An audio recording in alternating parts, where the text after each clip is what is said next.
Well, and again, it seems to me that when you're thinking of, as Deborah shared about the prevention of falls as we get older, if your center of balance is a little bit off, if you're carrying extra weight, if you're not maintaining muscle tone to kind of hold you. Yes. But she made a great point, you know, and she just said it really is just one of the little points, and I said, oh, this is an important one. That exercise is not just about keeping your muscles strong and keeping calcium in bone, but it gives you better balance. You're more coordinated, and your nervous system is more responsive. So if you slip, if you trip, you catch yourself. You don't fall as easily. So when you do an exercise program, as you were saying, and so that's a critical one. People who exercise have fewer falls as a rule, and they don't break their hips as often as a result. Well, and you of that. mentioned confidence too. That's true. And also, it's not only just the physical aspects of it, but there's great research to show that people have better mental health, better cognition when they exercise regularly. They're getting the blood circulating. They're stimulating their whole body physically and mentally. And if you engage in those exercise programs in a social environment, you've come full circle. You know, nice social supportive environment. You're getting out and being active. You're not being isolated. And this is a real risk, especially for women. Women exercise less than men once over the age of 65, which is very interesting. And women also have are less healthy than men once they reach over the age of 65.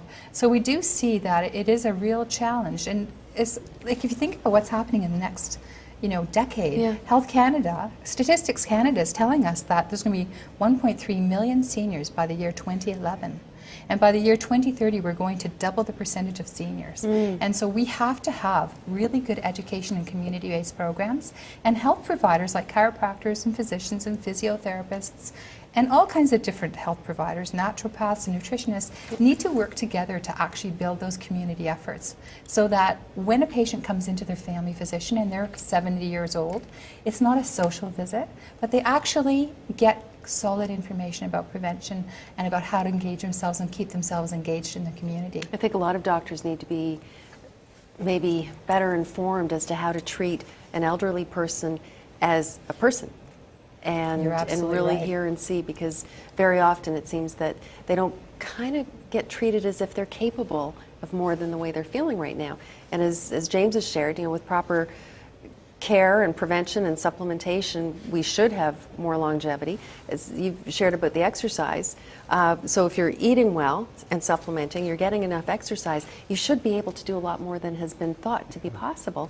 And then the aspect of community. It's so important to be in community. The truth is that as baby boomers and young seniors move into those years where we become the older generation, I mean the real older generation, it's going to be how we manage ourselves around lifestyle behaviors, more so than some magical drug that's going to appear from somewhere that's going to actually give us the quality of life that we want to have.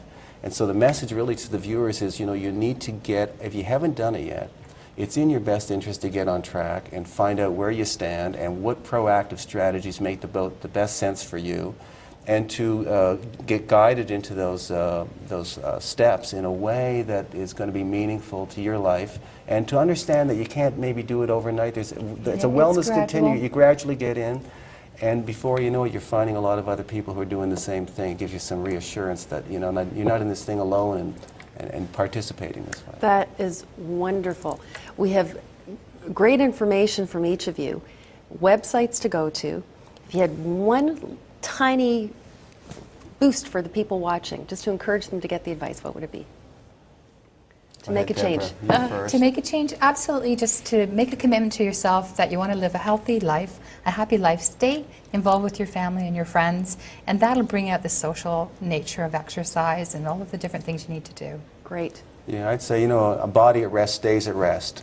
And that applies even to how human beings function. When you're, so once you get started, what you find is that the next step becomes easier, and you build up momentum. And once you set this body into motion, it becomes a natural extension of your life. And your life will be longer and healthier and happier. Well, you got a better chance. Yeah, we'll have a lot more fun. Yeah. Thank you both so much. You've just been great to have you here, Dr. James Machino and Dr. Deborah Kopansky-Giles. It's been wonderful to have you with us. Thanks so much. If you have any questions for our guests, or if you want more information, you can just check out our website at www.ichannel.ca. Get it all there. Thank you for watching. Until next time, I'm Catherine Swing. We'll see you soon.